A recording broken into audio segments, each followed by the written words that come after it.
بسم اللہ الرحمن الرحیم۔ السلام علیکم ناظرین، میں ہوں آپ کو میزبان وسیع شاہ اور آپ دیکھ رہے ہیں ایکسپریس نیوز کی خصوصی رمضان ٹرانسمیشن خیر رمضان۔ ناظرین گرامی، رمضان کی برکتوں سے آپ دیکھ رہے ہیں کہ مسجدیں جو ہیں وہ پہلے بھی الحمدللہ پاکستان میں بہرحال اللہ تعالیٰ کی عطا ہے، اور ہم کتنے ہی ہمارا ایمان جو ہے کمزور کیوں نہ ہو جائے، لیکن بہرحال مسجدیں آج بھی ہماری رمضان سے پہلے بھی اللہ کا شکر ہے کہ آباد رہتی ہیں، مگر یقیناً رمضان میں ان کی رونق جو ہے وہ دوبالا ہو جاتی ہے اور سوا ہو جاتی ہے۔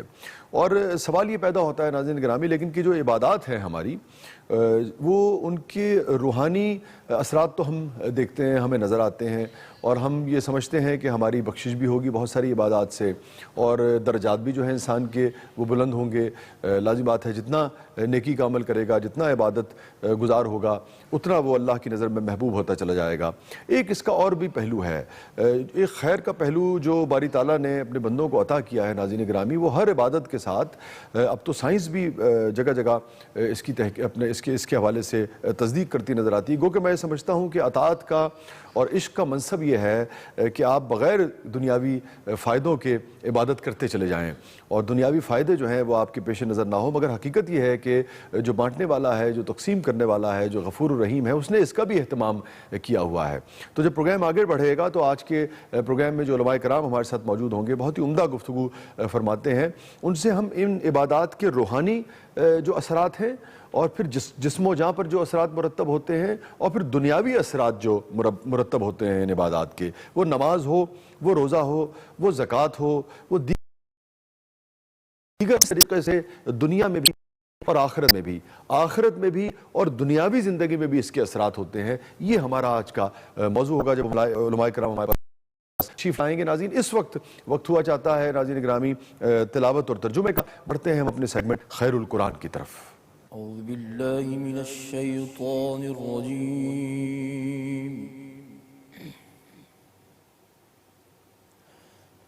بسم اللہ الرحمن الرحیم۔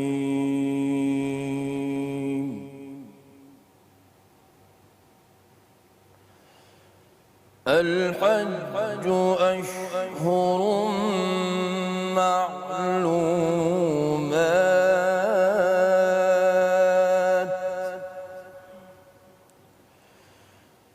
فمن فرض فيهن الحج فلا رفث ولا فسوق ولا جدال في الحج،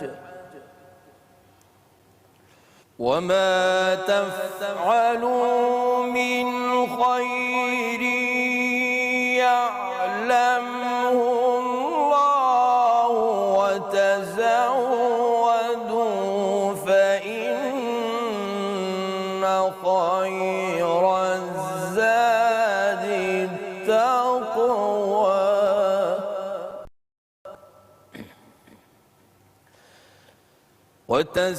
وتزودوا فإن خير الزاد التقوى، واتقون يا أولي الألباب۔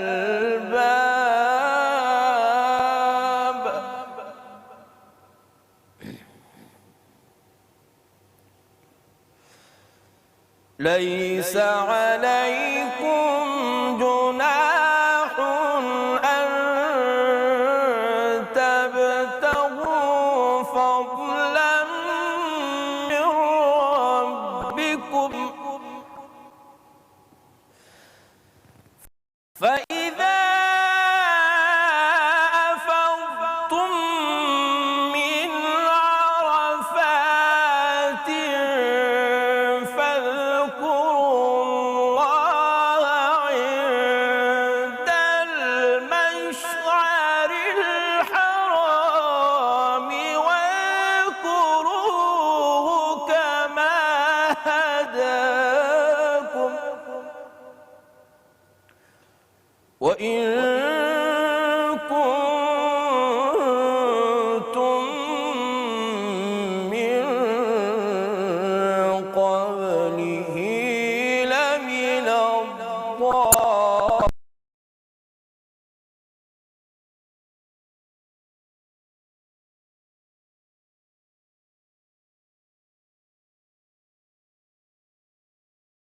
ان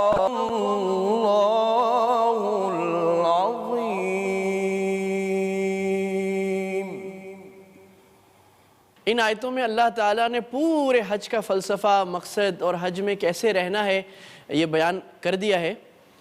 3 باتیں شروع میں اللہ نے بیان فرمائی ہیں کہ دیکھو حاجی نے کیا کرنا ہے جو حج پہ جائے۔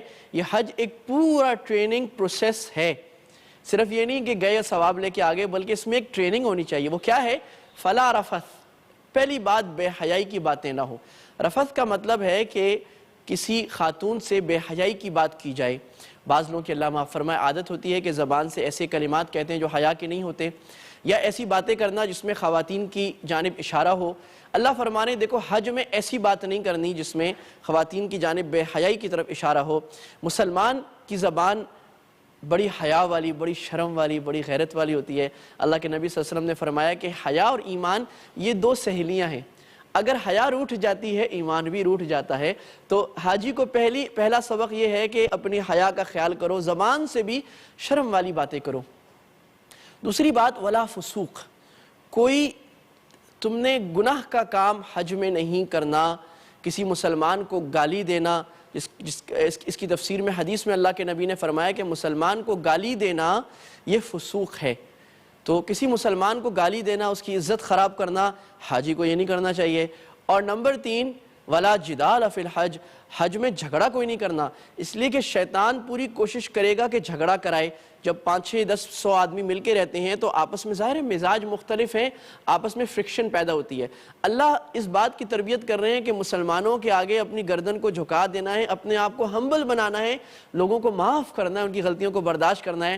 اللہ حاجی کو یہ نہیں کہہ رہے سب سے پہلے نماز پڑھو، روزہ رکھو، زکوٰۃ دو۔ اللہ کہہ رہے زبان کا خیال کرو، بول کا خیال کرو، مسلمان کی عزت کا خیال کرو۔ کتنا پیارا دین ہے۔ اور اللہ فرما رہے ہیں کہ حج پہ جاتے ہوئے اپنا سامان لگے زیادہ راہ بھی لے کے جاؤ، کیونکہ بہت سارے لوگ یہ کہتے تھے کہ ہم حج پہ جائیں گے اور سامان نہیں لے کے جائیں گے، یہ ہمارا توکل ہے۔ تو اللہ نے رد فرمایا بھئی یہ توکل نہیں ہے کہ تم سامان نہ لے کے جاؤ وہاں پر لوگوں سے مانگتے پھرو، بلکہ اپنا حج پیکج بھی کر لو، اپنے کھانے پینے کا سامان سارا لے کر جاؤ۔ ہاں لیکن ایک بات یاد رکھنا، فَإِنَّ خَيْرَ الزَّادِ التَّقْوَىٰ، سامان اور لگیج میں سب سے بہترین سامان تقویٰ ہے۔ تو حاجی وہاں جا کر نیک نہیں ہوگا، حاجی پہلے نیک ہو کر جائے، اللہ کی بارگاہ میں توبہ کرے، جس کا قرض ہے ادا کرے، کسی کا حق مارا ہے اس کو ادا کرے، کسی سے حرام مال لیا اس کو ادا کرے، کسی کا دل دکھائے اس سے معافی مانگے، نیک ہو کر پاکیزہ صاف کپڑا، جس طرح احرام کی چادریں سفید پہنتا ہے، اپنے دل کو بھی پاک صاف کر کے، سب مسلمانوں کو راضی کر کے، خوش کر کے، اللہ سے نیک بن کر حج پہ جائے۔ یہ حج کا پری ریکویسٹ ہے۔ وَاتَّقُونِ يَا أُولِي الْأَلْبَابِ، اور اللہ فرماتے ہیں کہ اللہ سے ڈرنے والے بن جاؤ اے عقل والوں، یعنی جو عقل والا ہوگا وہ یہ کام کرے گا۔ تو یہ صرف حاجی کو نصیحت نہیں ہے، حاجی کو تو خاص طور پر اسپیشلائزڈ ہے، لیکن ہم سب کو یہ نصیحت ہے کہ ہم ان چیزوں سے پرہیز کریں۔ اور توکل کا مطلب بھی یہ نہیں ہے کہ آدمی کوئی کام نہ کرے، کاروبار نہ کرے، اللہ آسمان سے رزق دے گا، بلکہ توکل کا مطلب یہ ہے کہ آدمی پوری اپنی انٹلیکٹ لگائے، اپنی محنت لگائے، کوشش کرے اور پورا علم اور نالج اس چیز کی حاصل کرے، اس کے بعد اس کا نتیجہ اور رزلٹ اللہ پر چھوڑ دے۔ اب اللہ جو کہے گا، وہ جو اللہ کرے گا وہ بہتر ہوگا، پھر اللہ جو فیصلہ کرے، جو معاملہ کرے، ہمارا جو بھی انجام ہو اس پر ہم راضی ہو جائیں۔ یہ ہے توکل کی حقیقت۔ اللہ تعالی ہمیں ان ساری باتوں پر جو آج ہم نے بات مختصر کی ہے عمل کی توفیق عطا فرمائے۔ وما علینا الا البلاغ وآخر دعوانا ان الحمد للہ رب العالمین۔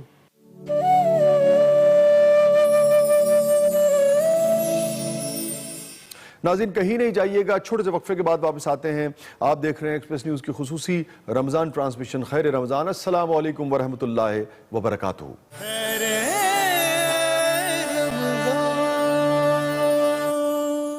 Yeah, it was so cool. کیا کیچ تھا یار؟ پارٹی cool، میں چینج کر کے آیا۔ پارٹی میں جرمز کو ساتھ لے جانا not so cool you know، پسینہ سکھانا is not enough، پسینہ سوکھ جائے پھر بھی جراثیم نہیں جاتے اور دے سکتے ہیں ریشز اور سکن انفیکشنز۔ ڈیٹول کول، جہاں مانگتا وہاں ڈالتا۔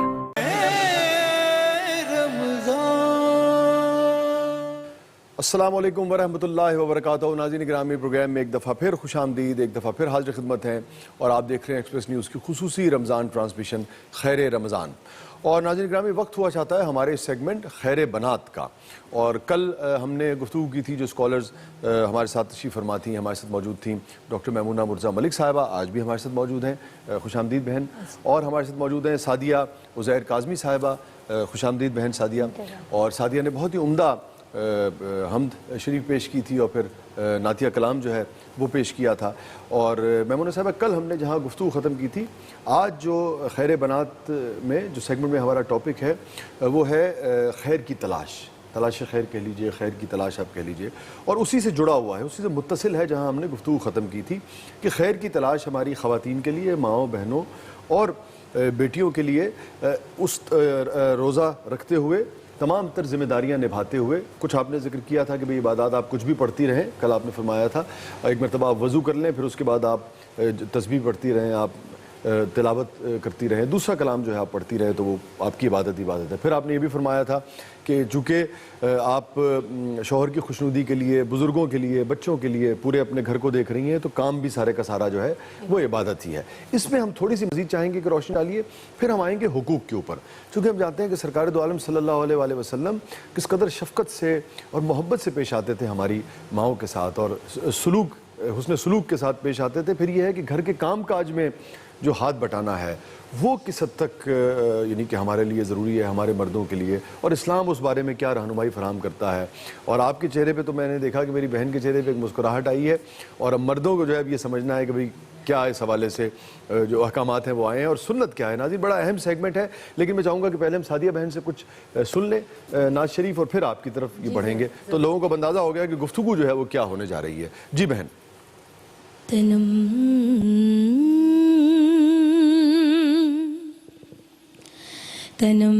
سبحان اللہ، جزاک اللہ، فرسودہ جا پارا زہجرا یا رسول اللہ صلی اللہ علیہ وسلم. فرسودہ جہاں پارا زہجرا یا رسول اللہ، دلم پج مردہ وارا زیسیاں یا رسول اللہ، تنم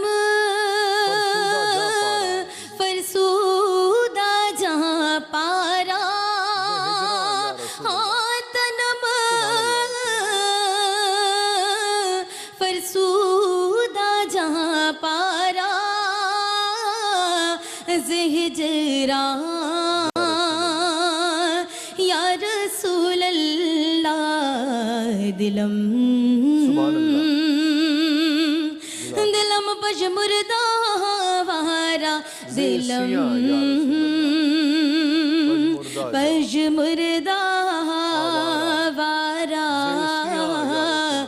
زیسیاں جزاک اللہ سعدیہ بہن، جزاک اللہ. یا رسول اللہ، ذکر دا خیش حیرانم، ہاں ذکر دا خیش حیرانم، سیاہ شد روزے سیانم، پشیمانم پشیمان یا رسول اللہ، یا رسول اللہ، پشیمانم پشیمانم پشیمان یا رسول اللہ، چوں سوئے من گزر آری، چوں سوئے من